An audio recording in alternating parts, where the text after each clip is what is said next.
The Lions are good. They are really good, but they're still having trouble shaking the rest of the NFC North. Let's take a look into the future and see what could happen with the Packers, Vikings, and Bears, and how the Lions can gain some separation.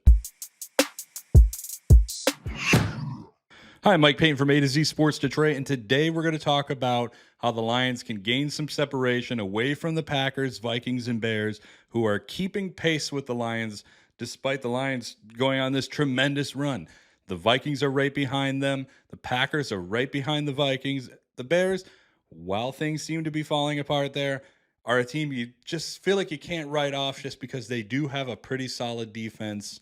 But let's take a look at what the Packers, Bears, and Vikings have coming up and how the Lions can edge their way out and make sure that they close that gap and not have to worry about the NFC North and just win that championship and then go on to the NFC number one seed and then the playoffs. So let's start with the Packers. The Packers actually have some pretty good games coming up.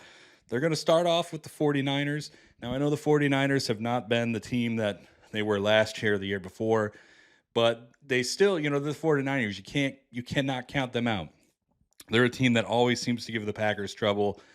And, they're a team that NFC West, in the way that it is, they could still make the playoff. They're a team that is still fighting for the playoffs. The NFC West is super close right now, and the 49ers are not a team that you should be giving up on because we've seen what they've done in the past. They could still be that team. They don't have Brandon Ayuk, but they still have Christian McCaffrey. They still have George Kittle. They still have a really good defense and some tools there. They can make things happen. The next game after that, they have to face the Miami Dolphins, another team that was a playoff team last year, has been underperforming this year. You get the sense that, hey, maybe at some point, maybe they'll break out and they'll become that team that they were last year offensively. I think Tua's having a pretty good season. He's completing over 70% of his passes, but, they're not getting Tyreek Hill going. They're not getting, Mostert going or A-Chain going the way that I think that they thought or hoped that they would. But you never know. That's a team, again, that's fighting for a playoff spot. They can break out at any moment. Here's two big ones. First, the Packers have to come to Detroit and try to beat the Lions at Ford Field, a team that they already lost to at home. And then right after that, they got to go play in Seattle against the 12th man and the Seattle Seahawks. That is a tough place to play. The Seahawks are, again, just like the San Francisco 49ers, a team that are fighting to win that NFC West. It's a very, very close division, and all the teams in there are not to be counted out. Okay, let's move on to the Minnesota Vikings now. Now, this is the team that's right behind the Detroit Lions. There is some good news here because the Vikings have to play not one, not two, not three, but 4 divisional games in the next 7 weeks. That is not going to be easy for them. And here's the other thing. They've got to do it against the Lions in Detroit, against the Bears in Chicago. They do have the Packers at home, and they do have the Bears at home in another matchup. But 4 divisional games, and that is an unbelievable stretch. That's hard to do.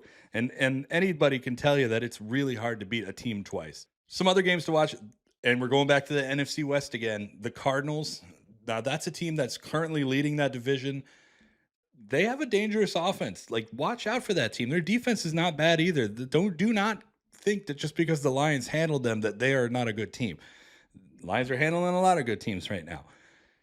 So watch out for the Cardinals. And then they, just like the Packers, the Vikings have to go to Seattle and try to beat the Seahawks in front of the 12th man. And as we already mentioned, that is a hard thing to do. Here's a really interesting one. The Vikings will welcome in Kirk Cousins and the Falcons here in a couple weeks for what could be an emotional comeback type of situation where Cousins can, hey, say, this is why I didn't come back here, and let me show you what I got. Or the Vikings could decide they want to get a little revenge on Kirk deciding he was going to leave.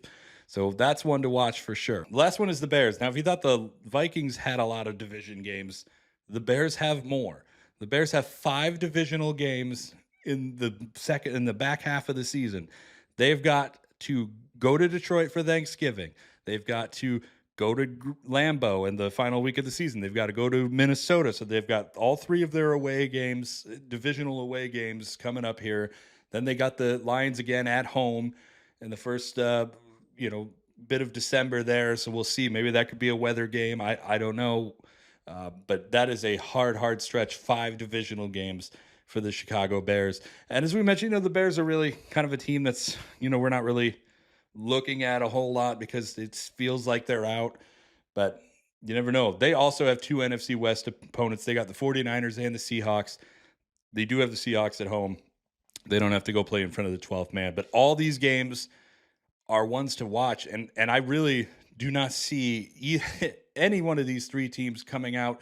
Well, obviously, we know they're not going to come out undefeated because all the divisional games. Someone has to lose those. But that is going to help the Lions tremendously. So we will see what happens over the course of the next 6-7 weeks. And we'll come back here and we'll see you next time.